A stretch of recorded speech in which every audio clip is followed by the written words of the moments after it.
This is the Discontinuity Thesis, a 7-part series on why AI breaks the wage-demand circuit that post-war capitalism depends on. Written by Ben Liurongs. Episode 4: The Sorites Collapse Principle. The question in this episode is why human oversight cannot be defended by a clean binary boundary. The ancient paradox of the heap goes like this: 1 grain of sand is not a heap, 2 grains are not a heap, adding a single grain to a non-heap cannot make it a heap, therefore by induction no number of grains constitutes a heap.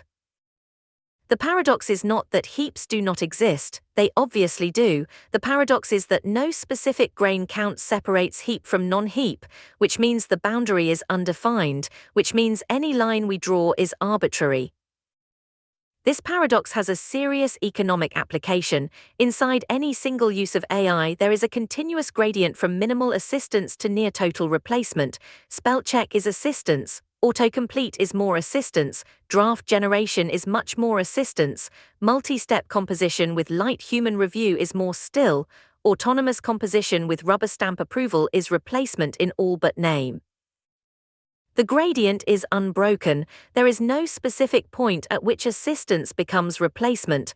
The categories are not discrete events, they are stages on a single trajectory of cognitive substitution. This is the Sorites problem applied to AI deployment, and it is the structural reason that no regulatory boundary, no treaty, no professional norm can hold against the gradient as a defense of the wage-demand circuit. Any regime that depends on a clean line between assistance and replacement fails because no such line exists. This episode establishes the principle. Let me show it through a concrete example. Consider a single professional task, writing a legal brief. 5 years ago, this task was performed by a lawyer or a team of lawyers, with research support and possibly a paralegal drafting initial sections. Today, the same task can be performed in stages. Each stage is technically defensible as a form of assistance. Stage 1, the lawyer uses AI to summarize relevant case law. The AI reads cases and produces summaries. The lawyer reads the summaries and writes the brief. This is assistance. Nobody objects. The lawyer is still doing the cognitive work. Stage 2, the lawyer uses AI to draft individual sections of the brief based on bullet point instructions. The AI produces draft text. The lawyer revises. This is also assistance. The lawyer is still in control. The output reflects the lawyer's judgment. Stage 3, the lawyer uses AI to draft the entire brief based on a high-level prompt. The AI produces a complete brief. The lawyer reviews, edits, submits. This is harder to characterize. The lawyer is still legally responsible. The lawyer reviewed the document, but the document was not authored by the lawyer in any meaningful sense. The lawyer is functioning as a verifier rather than an author. Stage 4, the lawyer uses an agentic system that takes the case file, drafts the brief, prepares the filing package, drafts responses to opposing counsel's filings, and updates the lawyer on developments. The lawyer reviews periodically and approves at key decision points. The lawyer is still in the loop. The lawyer is no longer doing the work. Stage 5, the firm deploys the agentic system at scale. One lawyer supervises the output of the system across many cases. The system handles routine matters end to end. The lawyer intervenes only when the system flags a complex decision. The lawyer's role is now exception handling. The system does the work. Each transition between stages is small. Each stage is defensible as a continuation of the previous one. There is no specific stage at which the lawyer stopped being the author and started being the verifier. The transition is gradual. By stage 5, the lawyer is doing fundamentally different work than at stage 1. The transition happened. No individual step crossed a clear line. Replace the legal brief with a pitch deck, a code review, a policy memo, a customer support case, or a financial model. The structure is the same. This is not a legal sector argument. It is the structure of cognitive work itself. This is the Sorites collapse. There is no point inside the workflow at which assistance becomes replacement. The boundary exists nowhere and everywhere. The regulatory question of where to draw the line cannot be answered from inside the gradient. Now a critic might respond that this is merely a definitional problem, of the kind law solves all the time. Speed limits draw arbitrary lines, age of majority draws arbitrary lines, tax brackets draw arbitrary lines. Why can AI assistance not be regulated by drawing a similar arbitrary line? This response misunderstands the structure. Speed limits work because vehicle velocity is measurable, discrete, and relatively stable. A vehicle is going either above or below the limit. Which side it is on can be measured by a radar gun. The quantity that would have to be measured to regulate AI assistance is not measurable, not discrete, not stable. It is the degree of cognitive substitution within a workflow. This is not a number that can be read off any instrument. It is a relational property of the work, the worker, the AI, and the task. It varies continuously across uses, across tasks, across workers, across deadline pressure, across the worker's expertise level. Two lawyers using the same AI for the same task may have different degrees of substitution because they have different baseline competencies. The same lawyer using the same AI may have different degrees of substitution on Monday morning versus Friday afternoon. The Sorites problem with cognitive substitution is not the ordinary Sorites problem of arbitrary boundaries. It is a deeper problem. The underlying quantity is not the kind of thing that admits clean measurement, and therefore not the kind of thing that admits clean regulation as circuit defense. A regulator can measure proxies, review time, AI-generated text, output per employee, approval rates, provenance logs, edit distance between AI draft and final version, audit trails, headcount changes. These proxies are real, they produce numbers, they can be tracked and enforced, they are useful for fraud detection, safety documentation, intellectual property protection, accountability after harm. They do not measure the thing that matters for the wage-demand circuit, which is whether human labor remains economically necessary to production. A worker can edit every paragraph and still be a verifier. A worker can approve every decision and still be ornamental. A firm can maintain headcount temporarily while the productive necessity of that headcount disappears. The proxy survives, the circuit does not. This is the within-face equivalent of the formulation that anchors the next episode. Regulation attaches to manifestations, capital moves through relations, the mismatch is the failure. Inside a workflow, regulation can only see what produces a measurable trace.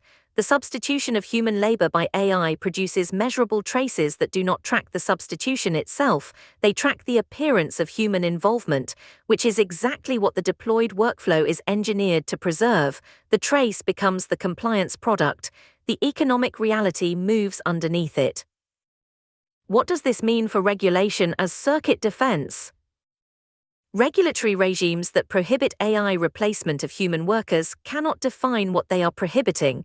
The regulation either prohibits all AI use, which prevents productivity gains and is politically unworkable, or prohibits some specific level of AI use, which requires drawing a line the gradient prevents.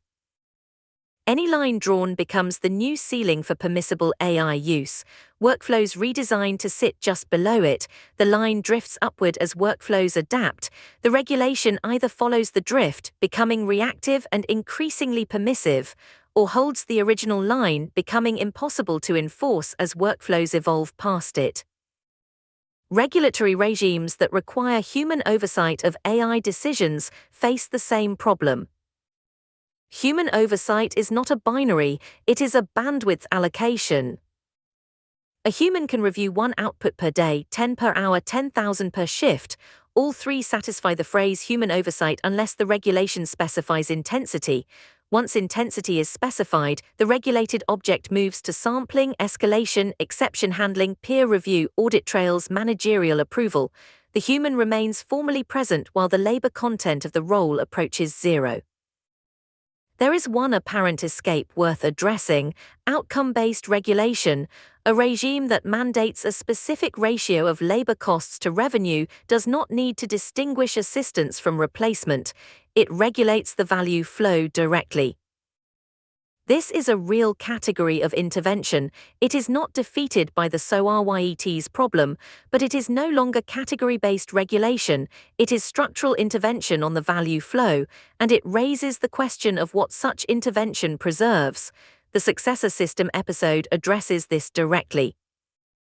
The short answer is that mandatory wage share schemes preserve the wage form, not the wage mechanism. The difference matters for what kind of system results. We will get there. There is no category-based regulatory instrument that depends on distinguishing assistance from replacement and still succeeds as a defense of the wage demand circuit. Other regulatory purposes survive the gradient. Documentation duties, liability rules, safety standards, professional conduct codes, audit requirements can all serve legitimate functions even where the assistance-replacement distinction collapses. The thesis is narrow. It says the wage demand circuit cannot be defended by category-based instruments that depend on the gradient. It does not say all regulation is futile. Law can manage gradients. It cannot preserve productive necessity inside a dissolving workflow.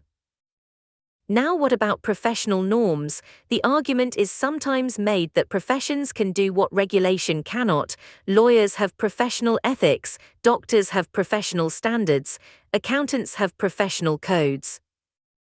The Sorites problem operates here too with an additional difficulty. Professional norms are typically defined by the profession itself through its representative bodies. Those bodies are made up of practitioners. Practitioners face the same competitive pressure as everyone else.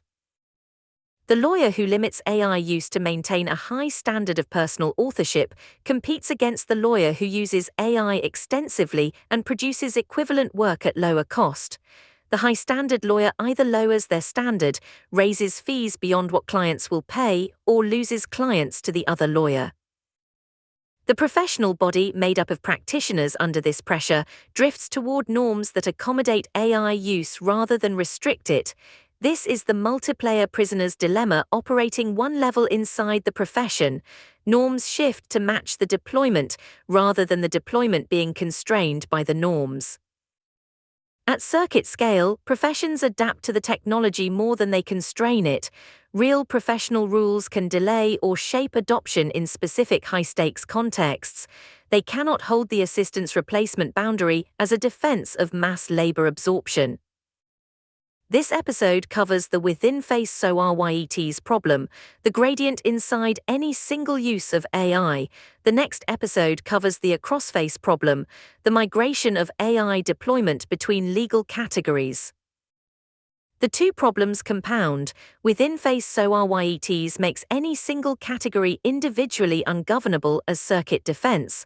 Across-face recursion makes the choice of category arbitrary. Together, they exhaust the regulatory surface available for preserving the wage demand circuit. There is no single grain of sand that makes the heap.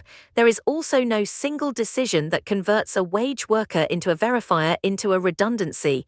The gradient is the mechanism. The mechanism cannot be regulated by drawing lines inside it. That is episode 4 of the Discontinuity Thesis. The full essay, transcript and citations are at unitcostdominance.com. Next, categorical recursion. The object moves when you regulate it.